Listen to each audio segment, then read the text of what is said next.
So as we understand in physics we have two chapters, light and human eye. तो light जो कि थोड़ा बड़ा चैप्टर है, सबसे पहले उसको रिवाइज करते हैं, जल्दी जल्दी देखते हैं कि उसमें क्या क्या चीज़ें थी। याद कर लें कि हमें लाइट में दो फिनोमेना पढ़ने हैं, रिफ्लेक्शन और रिफ्रैक्शन। रिफ्लेक्शन जब पढ़ते हैं तो मिरर्स के बारे में पढ़ते हैं, और रिफ्रैक्शन जब पढ़ते हैं तो यानी बेंडिंग ऑफ लाइट जब पढ़ते हैं तो हम लेंसेज के बारे में पढ़ते हैं। ठीक है, रिफ्रैक्शन में हम रेक्टेंगुलर ग्लास स्लैब के बारे में भी थोड़ा पढ़ते हैं, रिफ्रैक्टिव इंडेक्स का भी थोड़ा कंसेप्ट है। तो हम जब रिफ्लेक्शन की बात करेंगे तो रिफ्लेक्शन में प्लेन मिरर और स्फेरिकल मिरर्स की बात होगी, और रिफ्लेक्शन से जुड़े हुए जो बेसिक कंसेप्ट्स हैं उसके बारे में बात होगी। तो हम जल्दी जल्दी इसको देखते हैं। हमने बहुत बार इनको पढ़ा हुआ है, हमने ऑनलाइन ऑफलाइन हर मोड में इसको पढ़ा हुआ है, तो बहुत ज़्यादा टाइम लगेगा इन्हीं चीज़ों को फिर से रिकॉल करने के लिए, है ना। तो let us start with the chapter light. अब देखो लाइट में क्या है कि सबसे पहले तो हमें ये आइडिया रहना चाहिए कि लाइट जब हम पढ़ रहे हैं तो we are actually talking about a form of energy which makes the things visible to us. हाँ, हम कहते हैं light is the form of energy which creates a sensation of vision. ये इनविजिबल फॉर्म ऑफ एनर्जी है। Yes, light is an invisible form of energy. Objects हमको दिखते हैं because light gets reflected from the objects. तो different type of objects जो हैं वो actually reflector surfaces होते हैं। लाइट टकरा करके उससे जब हमारी आई में आती है तो हमारे रेटिना पर उसकी एक इमेज बनती है with help of optical nerves. Image हमारे ब्रेन में जाती है, ब्रेन में उसका एनालिसिस एंड इंटरप्रिटेशन होता है, and that is what we call as vision. तो हम जब बात कर रहे हैं लाइट की, तो लाइट के बारे में बेसिक जानकारी यही है कि ये इलेक्ट्रोमैग्नेटिक वेव्स हैं, मतलब ये वैक्यूम में भी चल सकते हैं। They don't require a medium to travel. जब वो मीडियम में ट्रैवल करते हैं तो मीडियम की ऑप्टिकल डेंसिटी के हिसाब से उनकी स्पीड डिसाइडेड रहती है। जब वो वैक्यूम में चलते हैं तब उनकी लाइट पार्टिकल्स की, जिनको हम फोटॉन्स बोलते हैं, स्पीड मैक्सिमम होती है। वो जब मैक्सिमम स्पीड से चलते हैं वो 3 × 10⁸ मीटर पर सेकेंड होती है। और ये जो फोटॉन पार्टिकल्स जो है ये जिस पाथ पे चलता है उसको हम रे ऑफ लाइट बोलते हैं। मल्टीपल रेज ऑफ लाइट मिलकर के एक बीम ऑफ लाइट बना सकते हैं। हाँ, तो ये सब बेसिक बातें हमें पता होना चाहिए।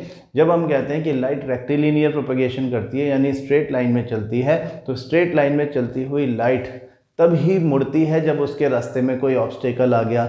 हाँ, उसके रास्ते में कोई बैरियर आ गया। वो बैरियर 2 तरह का या 3 तरह का हो सकता है। हम कहते हैं कि वो या तो ओपेक होगा या तो वो ट्रांसपेरेंट या ट्रांसल्यूसेंट होगा। ओपेक होगा तो ओपेक मतलब वो सरफेस जिसके आर पार लाइट बिल्कुल भी जा ही नहीं सकती। तो अगर वो लाइट जा ही नहीं पाएगी आर पार तो वो टकराएगी और टकरा करके सेम मीडियम में बाउंस बैक हो जाएगी। यहाँ से हमारा कंसेप्ट आता है, वी कॉल इट रिफ्लेक्शन। हम कहते हैं कि ये रिफ्लेक्शन क्या है? Reflection of light is the bouncing back of light into the same medium after getting stricken over. जब वो किसी सरफेस, ऐसे सरफेस पे जो कि ओपेक है, उस पे टकराती है तो उस ओपेक सरफेस को हम रिफ्लेक्टर सरफेस बोलते हैं। रिफ्लेक्टर सरफेस से जब रे ऑफ लाइट टकराएगी तो it will bounce back into the same medium, that is reflection. यहाँ पे एक छोटा सा आइडिया रिफ्रैक्शन को देकर के भी, सॉरी डिफ्रैक्शन को लेकर के भी दिया हुआ है। आपने अगर नहीं पढ़ा है तो इसको पढ़ लेना, कभी ऐसी चीज़ों में से भी क्वेश्चन पूछा जा सकता है। हाँ, क्या opaque, if an opaque object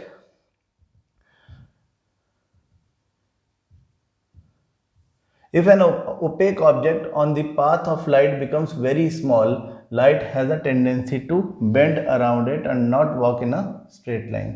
हाँ, एक छोटे से ओपेक ऑब्जेक्ट से टकरा करके लाइट अगर उसके अराउंड बेंड हो जाए तो फिर वो स्ट्रेट लाइन में चलने के बजाय थोड़ा सा मुड़ जाती है। तो इसको हम डिफ्रैक्शन ऑफ लाइट बोलते हैं। Straight line treatment of optics using rays fails. यहाँ पे हम थोड़ा सा कंफ्यूज हो जाते हैं कि ये कैसे हो गया, तो उसके बारे में ये बात लिखी हुई है। तो डिफ्रैक्शन का मतलब बस आपको पता होना चाहिए as a supportive knowledge. Reflection of light में इसका कोई डायरेक्ट कोई लेना देना नहीं है। रिफ्लेक्शन ऑफ लाइट हम कह रहे हैं कि जब रिफ्लेक्शन होता है तो रिफ्लेक्शन के लिए रिफ्लेक्टर सरफेसेज होती हैं जो रेस उन पर गिरती हैं उनको इंसिडेंट रे बोलते हैं। जिस पॉइंट पर ऑन अ रिफ्लेक्टर सरफेस एक इंसिडेंट रे टकराती है उसको पॉइंट ऑफ इंसिडेंस बोलते हैं, और पॉइंट ऑफ इंसिडेंस से उसका रिफ्लेक्शन होता है इन सच अ वे कि एक perpendicular drawn on the reflector surface from the point of incidence which is known as normal, उस नॉर्मल के साथ में बनने वाले angles of incident and angle of reflection दोनों हमेशा बराबर होते हैं। This is the first law of reflection. The angle of incidence is equal to angle of reflection, number 1, and number 2, the incident ray, the normal to the mirror at the point of incidence, and reflected ray all lie in the same plane. ये दो laws of reflection है जो आप छोटी classes में भी पढ़ चुके हो।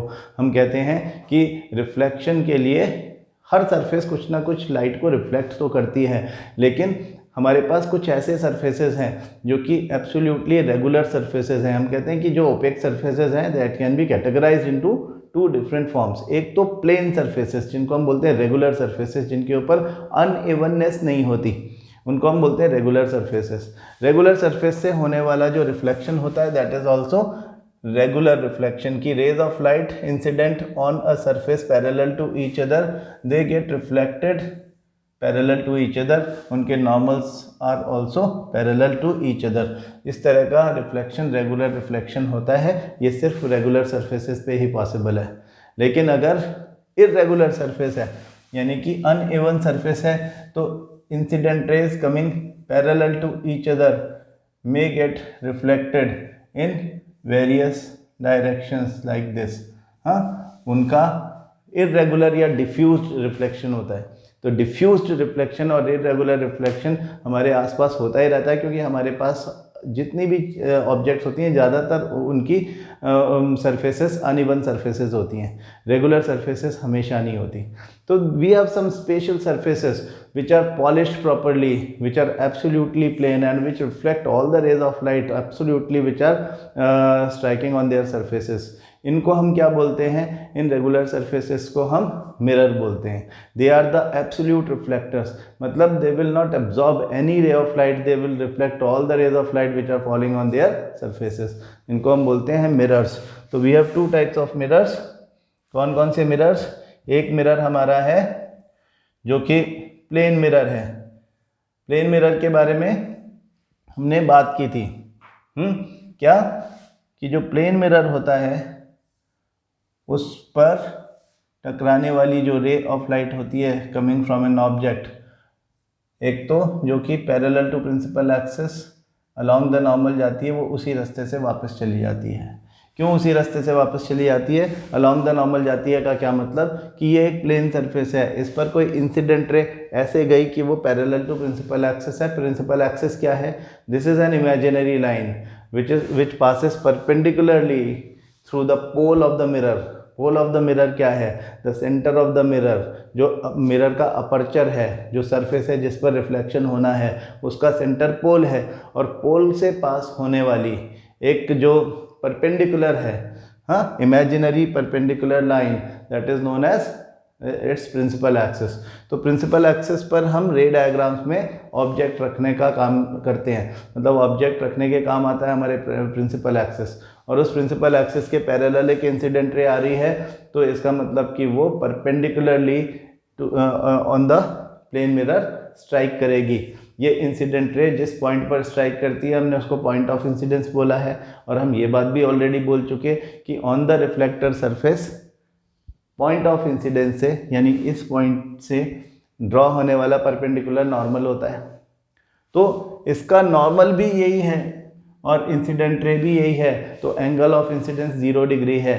तो रिफ्लेक्टेड रे भी इसी रास्ते जाएगी, so that angle of incidence can be equal to angle of reflection. हाँ, लॉ ऑफ रिफ्लेक्शन तो हर तरह के रिफ्लेक्शन में फॉलो होता है, चाहे वो डिफ्यूज रिफ्लेक्शन हो, चाहे इस तरह का रेगुलर रिफ्लेक्शन हो। तो प्लेन मिरर जो होता है उसमें एक रे of light from the tip of the object जो टकराई है मिरर से, वो टकरा के उसी रास्ते चली जाती है। दूसरी जो कि पोल से टकराई है वो इस तरह से जाती है कि angle of incidence is equal to angle of reflection. और ये दो रिफ्लेक्टेड रेज कभी आपस में एक्चुअली इंटरसेक्ट नहीं कर सकती, ये कभी भी आपस में मिल नहीं सकती। तो क्या होगा? ये बैक साइड कहीं पर मिलेगी। हाँ, इसका मतलब क्या हुआ कि ये एक्चुअली तो कभी नहीं मिलेगी, लेकिन अगर हम इसको इधर से देखें या इधर से देखें तो हमें ये अपीयर होता है, ऐसा लगता है कि ये बिहाइंड द मिरर कहीं पर इंटरसेक्ट कर रही हैं। We can in other word say that these rays which are reflected from the surface of the mirror appear to be originating from a point behind the mirror.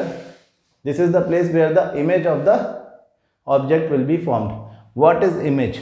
Image को भी हमने define किया था, तो हमने कहा था कि image is the optical representation of an object due to actual or apparent intersection of reflected rays of light. Mirror के केस में हम रिफ्लेक्टेड वर्ड यूज़ करेंगे, लेंसेज के केस में हम रिफ्रैक्टेड वर्ड यूज़ कर सकते हैं। लेकिन इन एनी केस रिफ्लेक्टेड और रिफ्रैक्टेड रेज जब एक्चुअली इंटरसेक्ट करते हैं तो वो इन फ्रंट ऑफ द मिरर करते हैं, और जब वो इन front of the mirror actually intersect करते हैं तो जो इमेज बनती है that can be projected on a screen. So that image which is formed by actual intersection of the reflected rays or refracted rays is known as real image, and real image is always formed below the principal axis, so we call it inverted. Real image is always inverted, ठीक है। लेकिन plane mirror कभी भी real image नहीं बना सकता, real image केवल concave mirror बना सकता है और कोई मिरर नहीं बना सकता। तो ये रियल इमेज यहाँ नहीं बनती है, वर्चुअल इमेज बनती है। The image which can not be projected by on a screen which is formed by apparent intersection of the reflected rays। ये reflected rays हैं ये और ये, इनका apparent intersection यहाँ पे हो रहा है। apparent का मतलब which appears but it is not actually there। reflection नहीं हुआ है, actual intersection नहीं हुआ है, apparent intersection हुआ है। इस तरह का intersection हमेशा behind the mirror होता है। that is why these type of images are known as virtual images। हाँ, ये images behind the mirror का मतलब inside the mirror है। प्लेन मिरर में सेम साइज की इमेज बनती है, images having the same size as the object, जितना बड़ा ऑब्जेक्ट उतनी बड़ी image, and it is made at the same distance behind the mirror as the object is placed in front of it. जितनी दूर object in front of the mirror रखा रहता है, image भी उसके पीछे उतनी ही दूरी पर रखी रहती है। दोनों दूरियां बराबर होती हैं, हाइट बराबर और डिस्टेंस बिहाइंड द मिरर बराबर, जितना कि ऑब्जेक्ट है इन फ्रंट ऑफ इट। और दूसरी इंपॉर्टेंट बात, वर्चुअल इरेक्ट तो ये है ही, दूसरी इंपॉर्टेंट बात कि ये लेटरली इन्वर्टेड है, मतलब कि ऑब्जेक्ट का जो राइट है वो इमेज का लेफ्ट है और ऑब्जेक्ट का जो लेफ्ट है वो इमेज का राइट है। तो ये प्रॉपर्टीज़ हैं of the image formed by a plane mirror.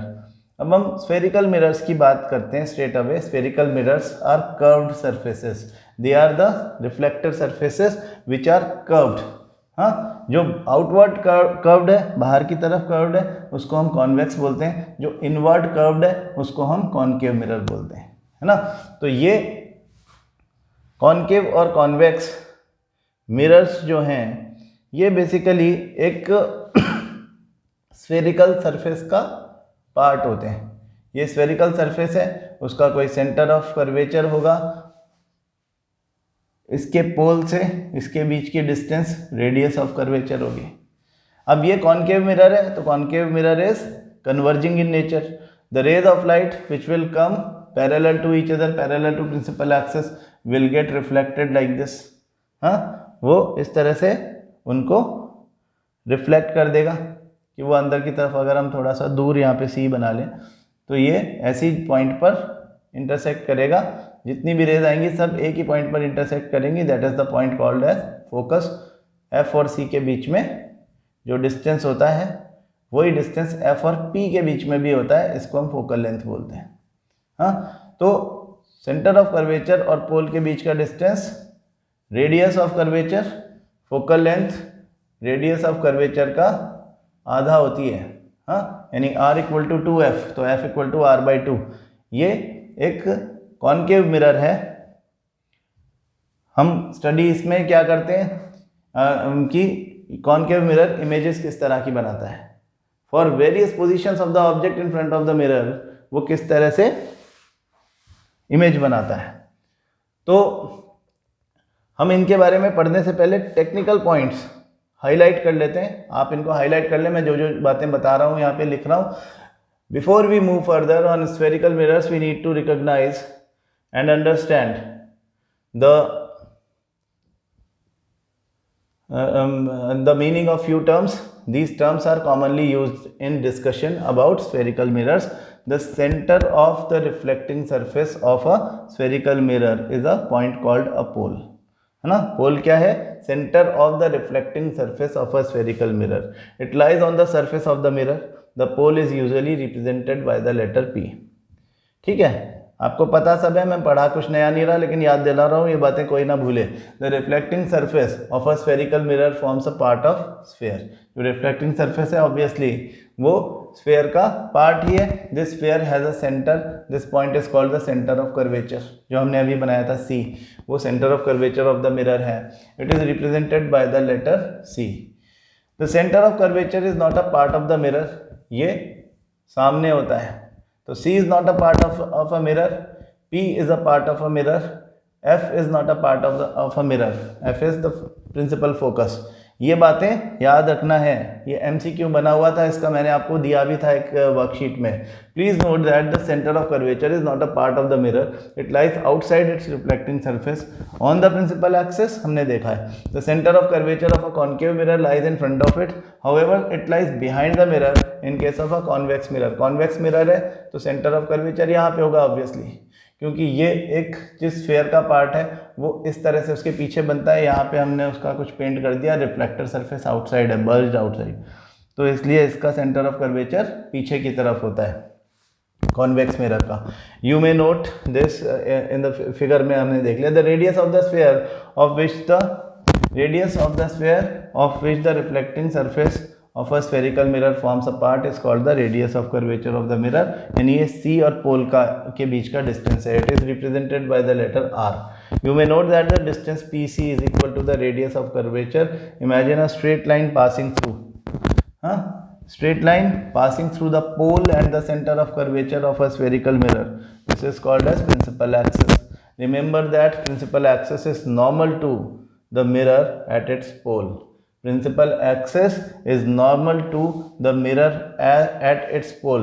हमारी वर्कशीट्स में भी हम इस तरह का क्वेश्चन पूछ चुके हैं. Let us understand an important term related to mirrors through an activity.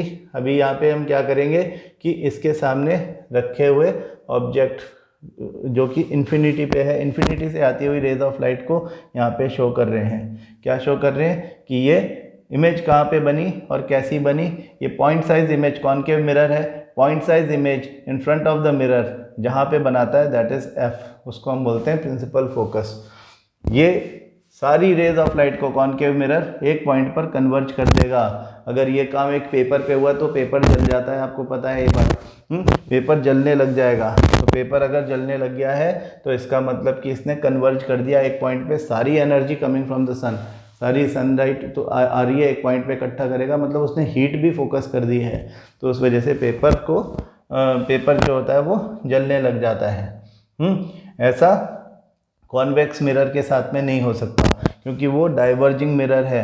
वो सबको इस तरह से बेंड कर देता है. All the rays of light which are coming parallel to each other, parallel to principal axis, उनको इस तरह से कन्वर्ज करता है कि they all appear to be originating from a point behind the mirror.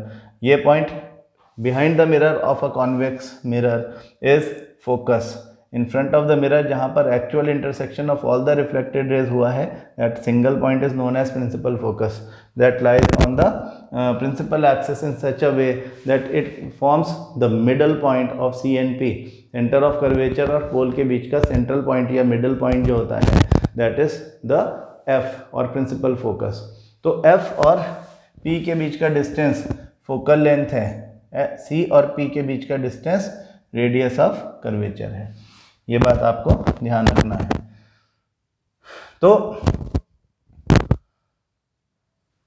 The spot of light in the image of the sun on the sheet of paper, this point is the focus of the concave mirror. The heat produced due to the concentration of sunlight ignites the paper. The distance of this image from the position of the mirror gives the approximate value of the focal length of the mirror.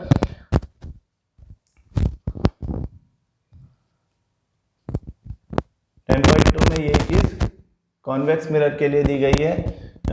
ये जो दूसरा है उसमें B में कि rays parallel to the principal axis reflected by a convex mirror in such a way that the reflected rays appear to come from a point on the principal axis from the behind the mirror. This point is called the principal focus of the convex mirror. The principal focus is represented by the letter capital F. This distance, the distance between the pole and the principal focus of a spherical mirror is called the focal length. It is represented by the letter small f. सारी बातें जानते हो आप, लेकिन इन सब चीज़ों को जिन्होंने हाईलाइट नहीं कर रखा है कर लें. The reflecting surface of spherical mirror is by and large spherical. The surface that has a circular or outline, यानी कि स्फेयर के आर पार उसके चारों तरफ आउटलाइन है, वो या तो आउटवर्ड कर्व्ड हो सकता है या इनवर्ड कर्व हो सकता है. इनवर्ड कर्व्ड है तो कॉनकेव है, आउटवर्ड कर्व्ड है तो वो कॉन्वेक्स है. The diameter of the reflecting surface of the spherical mirror is called its aperture. Distance, अब आप किसी भी स्फेरिकल सरफेस पे यहाँ से यहाँ तक जो डायमीटर बनता है इसकी स्फेरिकल सरफेस, इसकी सरफेस स्फेरिकल है, हम इसको साइड से देख रहे हैं, लेकिन अगर हम इसको ऐसा कर दें तो ये एक सर्कल ही होगा ना पूरा, तो इसका कोई डायमीटर होगा. ये पूरा का पूरा जो डायमीटर है दिस इज एक्चुअली अपर्चर. हाँ, तो aperture is actually this practically forms the complete surface in which incident rays fall. This we shall consider in our discussion only such spherical mirrors whose aperture is much smaller than its radius of curvature. यहाँ पे हम जो 10th class में बात करते हैं वो ऐसे स्फेरिकल मिरर्स की बात करते हैं जिनका अपर्चर बहुत स्मॉल है उनके रेडियस ऑफ कर्वेचर से, यानी कि बहुत छोटे मिरर्स हैं. Relationship between R and F हम ऑलरेडी बात कर चुके हैं, आर इक्वल टू 2f और f इक्वल टू r/2. अब image formation of spherical mirrors जो है उसके लिए रिप्रेजेंटेटिव रेज थोड़ा सा देख लेते हैं पहले. कि एक कॉनकेव मिरर के लिए first representative ray, these will be the rays which will be taken as coming out of the object as incident ray falling on the surface of the mirror and getting reflected. So first ray which comes from concave mirror parallel to principal axis after getting reflected it goes through F.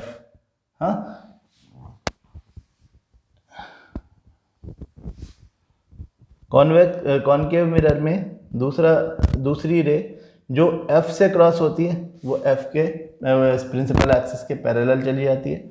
जो C से पास होती है वो C से वापस चली जाती है, क्योंकि याद रखें कि जो भी रे ऑफ लाइट C को क्रॉस करके और मिरर की सरफेस पे, स्फेरिकल मिरर की सरफेस पे आके गिर रही है वो अलोंग द नॉर्मल आ रही है.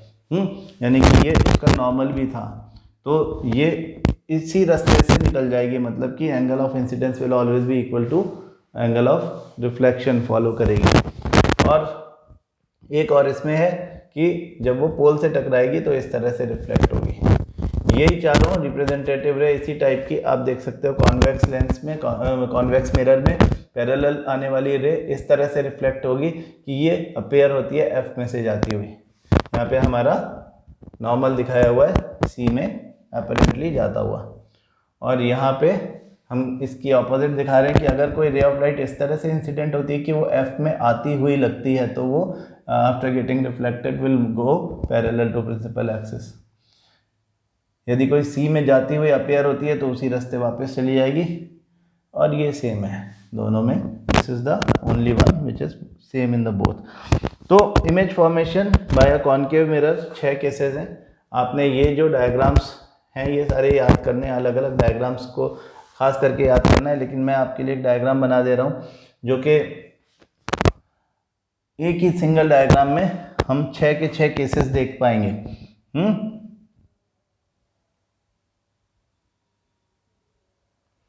तो हमने एक कॉनकेव मिरर ले लिया है.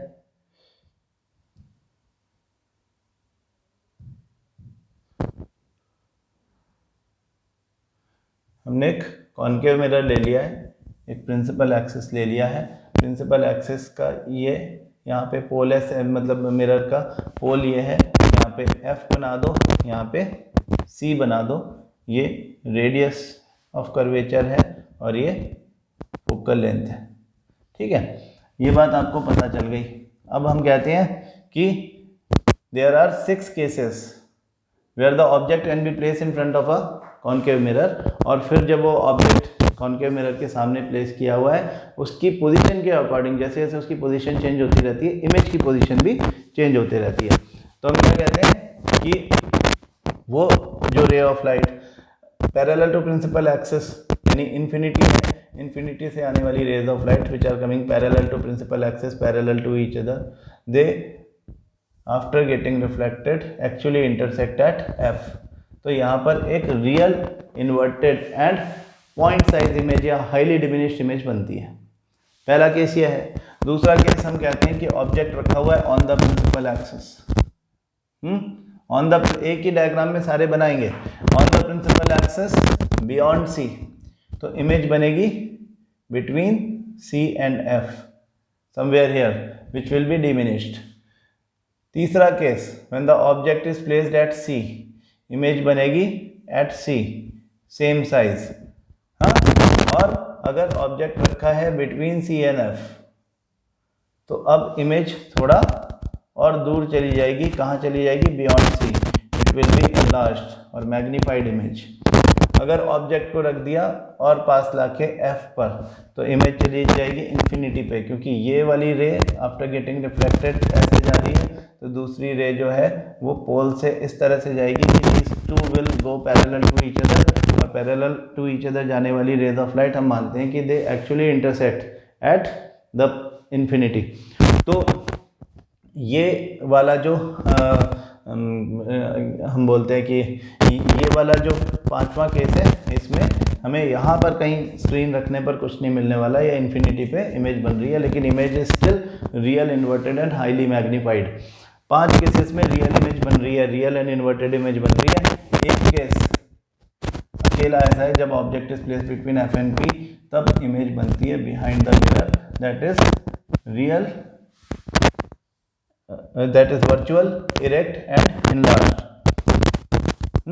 वर्चुअल, इरेक्ट एंड इनलार्ज सिर्फ यहाँ पर बन रही है।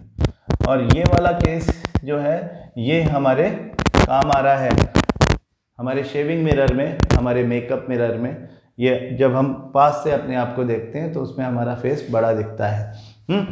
ये हमारा शेविंग मिरर वाला केस है। डेंटिस्ट मिरर का भी यही केस है। डेंटिस्ट भी हमारे टीथ को इसी तरह से देखते हैं, जो रिफ्लेक्टेड रेज होती है वो हमें ऐसा लगता है कि they appear to be intersecting at this point, जहाँ पर इमेज बनती हुई दिख रही है। तो ये 6 केसेस हैं।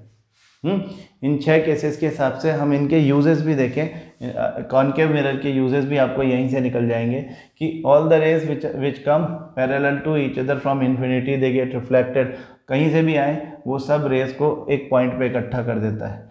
तो अगर हम यहाँ पे नियर द फोकस एक बल्ब रख दें तो वहाँ से पीछे जाने वाली रेज को वो रिफ्लेक्ट करेगा इन सच अ वे कि वो parallel to each other, parallel to principal axis move करेंगी and will go to the infinity, मतलब बहुत दूर तक जाएंगी। तो हमारे जो कार हेडलाइट है उसका बैकग्राउंड मिरर, टॉर्च का बैकग्राउंड मिरर, या फिर हमारे सर्च लाइट अगर कोई है तो उसका बैकग्राउंड मिरर इस कॉनकेव मिरर ही होता है। फिर हम कहते हैं कि ये शेविंग मिरर है, ये मेकअप मिरर है, ये डेंटिस्ट मिरर है, क्योंकि ये रियल इन्वर्टेड, ये वर्चुअल, इरेक्ट और इनलार्ज इमेज बना देता है जो कि इनसाइड बनती है। याद रखें, concave mirror is the only mirror जिसमें रियल इमेज भी बनती है और वर्चुअल इमेज भी बनती है। और very importantly, concave mirror is the only mirror जो जिसमें रियल इमेज भी बनती है, वर्चुअल इमेज ये बाकी सब बनाते हैं। वर्चुअल इमेज प्लेन मिरर भी बनाता है, वर्चुअल इमेज ये भी बना रहा है अपने एफ और पी वाले केस में।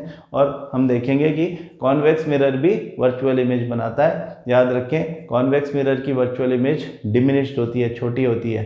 कॉनकेव मिरर की वर्चुअल इमेज इनलार्ज होती है, यानी मैग्नीफाइड होती है। और जो प्लेन मिरर होता है उसकी वर्चुअल इमेज सेम साइज़ की होती है। तो विदाउट टचिंग एनी मिरर, अगर आपके सामने 3 मिरर्स रखे हुए हैं, प्लेन मिरर, कॉनकेव मिरर और कॉन्वेक्स मिरर, तो without touching it we can make out which one is the concave mirror, which one is the convex mirror. Why, क्योंकि हम उसके सामने खड़े होंगे। अगर हम बहुत क्लोज जाते हैं और तो हमें अपनी अगर बड़ी इमेज उसमें दिखाई दे रही है तो वो कॉनकेव मिरर है, इस तरह का केस है। अगर आप दूर चले गए, एफ पे आ गए या कहीं और चले गए, तो आप अपने आप को उसके अंदर नहीं देख पाओगे, क्योंकि आपकी इमेज चली गई है कहीं और। वो इन फ्रंट ऑफ द मिरर दिखेगी, किसी स्क्रीन पर प्रोजेक्ट की जा सकती है। कॉन्वेक्स मिरर के सामने आप जाकर के खड़े हो जाओगे तो आपको अपनी इमेज छोटी दिखाई देगी। ऐसा कैसे होगा? कॉन्वेक्स मिरर भी एक ड्रॉ कर लें। हम कह रहे हैं कि उसका सेंटर ऑफ कर्वेचर पीछे होता है, फोकस भी पीछे होता है। All the rays coming parallel to each other, parallel to principal axis, will get reflected from the convex mirror surface in such a way that they appear to be originating from a point behind the mirror. That point is principal focus or f. This is its pole. Pole और f के बीच का distance focal length है, और pole और center of curvature के बीच का distance यहाँ भी radius of curvature है। The relationship is the same, r equal to 2f in all the mirrors. तो यहाँ पे हम देखें कि ऑब्जेक्ट अगर इन्फिनिटी पे रखा है तो इमेज बनेगी point size at F behind the mirror, virtual, erect and highly diminished और पॉइंट साइज। अगर ऑब्जेक्ट को anywhere on the principal axis रखा है तो एक रे तो गई इस तरह से, और एक रिप्रेजेंटेटिव रे हम ये ऐसी ले लेते हैं। It goes back in such a way that a small image, virtual, erect and diminished image is form between P and F. ध्यान से देखें, कॉन्वेक्स मिरर में P और F के बीच में ही इमेज बन सकती है और कहीं नहीं बन सकती। ये इमेज हमेशा डिमिनिश्ड होती है, ये कभी भी सेम साइज इमेज नहीं बना सकता, कभी भी इनलार्ज्ड इमेज नहीं बना सकता, और कभी भी रियल इमेज नहीं बना सकता। इसकी इमेज हमेशा वर्चुअल होती है और छोटी इमेज होती है। तो ये एक ही डायग्राम में आप सारे केसेस याद करें। मैं चाहता हूं आपको ऐसे ही याद रहे, जब क्वेश्चन आए तो आपके दिमाग में डायग्राम्स आना चाहिए। डायग्राम्स की फिर से प्रैक्टिस कर लो। हम हमेशा से डायग्राम को फोकस करते आए हैं, न्यूमेरिकल भी डायग्राम से ही सॉल्व हो जाते हैं। हाँ, खास करके अभी जब आप MCQs फेस करने वाले हो तो आप जब देखोगे उसको डायग्राम को तो आपको याद आएगा कि इसमें क्या क्या होता है, टेबल में क्या क्या होता है। जब आप न्यूमेरिकल देखोगे तो डायग्राम याद आएगा, तो भी आपको सारी बातें याद आएगी और एक आइडिया लग जाएगा आपको कि किस तरह से इसको सॉल्व करना है। हाँ, कॉनकेव मिरर के यूसेज यहाँ पे लिखे हुए हैं। ये सोलर कंसंट्रेटर की तरह से भी काम करता है, ये कार हेडलाइट में भी काम कर रहा है, और हम सारे ऑप्शन जो अभी हम बात कर रहे थे, डेंटिस्ट मिरर टाइप के, प्लेन मिरर, वो डेंटिस्ट मिरर और मेकअप मिरर, उन सब में भी ये काम आ रहा है। तो commonly used in torches, search lights, vehicle headlights to get powerful parallel beam of light. They are often used in shaving mirror to see larger image of the face. Dentists use a concave mirror to see large image of the teeth of the patient. Large concave mirrors are used as to concentrate sunlight to produce heat in solar furnaces. और convex mirror कहाँ पे काम आ रहा है? Convex mirror का ये जो surface है ये बल्ज्ड आउटसाइड है, इस वजह से ये एक लार्जर एरिया कवर करता है। हाँ, तो ये क्या कर रहा है, ये इससे हम अपनी इमेज इसके अंदर देख सकते हैं फ्रॉम ऑल द पोजीशंस। हम कितनी भी दूर किसी कॉन्वेक्स मिरर में जाएं, मिरर के सामने जाएं, कितनी भी दूर खड़े हो जाएं, उसके अंदर हमारी कुछ इमेज तो ज़रूर बनेगी। जैसे जैसे दूर जाएंगे छोटी होती जाएगी, लेकिन इमेज हमें उसके अंदर ही दिखाई देगी। तो ये फॉर ऑल द डिस्टेंसेस, कोई भी distance in front of the mirror हो, कॉन्वेक्स मिरर उसकी virtual image inside the mirror ज़रूर बनाता है। तो हम इसको रियर व्यू मिरर की तरह से यूज़ करते हैं इन आर व्हीकल्स। इनको हम सिक्योरिटी मिरर्स की तरह से यूज़ करते हैं inside the malls, inside the road intersection also they are use, so that आमने सामने से आने वाली कार्स जो किसी ऐसे रोड इंटरसेक्शन पे जहाँ पे हमको दिखता नहीं है दूसरी साइड से कौन आ रहा है, वहाँ पर अगर ये लगे हुए हों तो आपको दोनों तरफ से आने वाले व्हीकल्स दिखाई दे सकते हैं। तो ये जो है यहाँ पे इनके यूसेज जो है ये हमसे पूछे जाते हैं। You can see a full length image of a tall building or tree in a small convex mirror. One such mirror is fitted in a wall of Agra Fort facing Taj Mahal. If you visit the Agra Fort, try to observe the full image of Taj Mahal. To view distinctly, you should stand suitably at a terrace adjoining the wall. तो ये मतलब basically ऐसी बातें यहाँ पे जो लिखी हुई हैं ये इसमें से निकल के आ जाती हैं। तो यहाँ पे यूज़ लिखे हुए हैं, rear view mirrors in the vehicles, आपको पता ही है, पेनोरामिक व्यू देता है, लार्जर व्यू देता है, और all the rays respective of their distance from the car behind the car उसके अंदर दिखाई देती हैं। कोई बड़ा ट्रक भी आ रहा है तो वो छोटा होकर के दिखाई देगा, उसके अंदर पूरी रोड दिखाई देगी, डिवाइडर भी दिखाई देगा। यही चाहिए हमको कि ड्राइवर को ड्राइव करते हुए पीछे क्या हो रहा है सब दिखाई दे। These mirrors are fitted on the side of the vehicles, इनको हम विंग मिरर्स भी बोलते हैं, enabling the driver to see traffic behind him or her to facilitate safe driving. Convex mirrors are preferred because they always give an erect though diminished image. Also they have a wider field of view as they are curved outside. Thus convex mirrors enable the driver to view much larger area than would be possible with a plane mirror. Sign convention for reflection of spherical mirrors. Sign convention में हम याद करते हैं वो rules जो कि हमको numerical solve करते समय लिखने हैं कि हमारे पास में इमेज डिस्टेंस, ऑब्जेक्ट डिस्टेंस और फोकल लेंथ, ये तीन फिजिकल प्रॉपर्टीज़ हैं which are parallel to principal axis, and H dash that is image size and H that is object size are the two other physical properties which are above and below the principal axis. तो हम यहाँ पे mirror formula लिखेंगे, लेकिन उससे पहले हमें sign convention पता होना चाहिए for image distance, object distance and the focal length of a respective spherical mirror. तो हमारा साइन कन्वेंशन यानी रूल नंबर 1 क्या है फॉर द मिरर कि the object is always placed towards the left hand side of the mirror, यानी कि पोल से left hand side की तरफ ही ऑब्जेक्ट रखा जाता है हमेशा जब हम रे डायग्राम बनाते हैं उस समय। हाँ, this implies that the light from the object falls from the mirror on the mirror from the left hand side only. Incident ray हमेशा लेफ्ट हैंड साइड से ही आती है, पहली बात। दूसरी बात, sign convention, all the distances parallel to principal axis towards the left hand side, हाँ, all the distances parallel to the principal axis are measured from the pole. दूसरी बात ये है ना कि चाहे वो बिहाइंड द मिरर हो चाहे in front of the mirror हो, लेफ्ट हैंड साइड हो राइट हैंड साइड हो, मेजरमेंट पोल से ही होगा और कहीं से नहीं होगा। Now the important rule that all the distances measured towards the right of the origin, हाँ, मतलब पोल से towards the right hand side will be taken as positive and towards the left hand side will be taken as negative. तो इसका मतलब क्या हो गया कि object distance will always be negative because that is towards the left hand side. Object हमेशा left hand side of the mirror रखा होगा फ्रॉम द पोल। तो पोल से towards the left hand side object distance, अगर हम कह रहे हैं कि 20 centimetre in front of a mirror कोई ऑब्जेक्ट रखा हुआ है तो that you will be taken as -20 centimetre. हाँ, you is object distance will be taken as -20 centimetre in the numerical form. तो ये साइन कन्वेंशन हमें ये बताता है कि प्लस कहाँ लगाना है, माइनस कहाँ लगाना है। यू, वी और एफ के लिए इस तरह से हम चीज़ें रिलेट करते हैं। यहाँ पर हम फिर से एक साइन कन्वेंशन यूज करके कॉनकेव और कॉन्वेक्स मिरर्स के लिए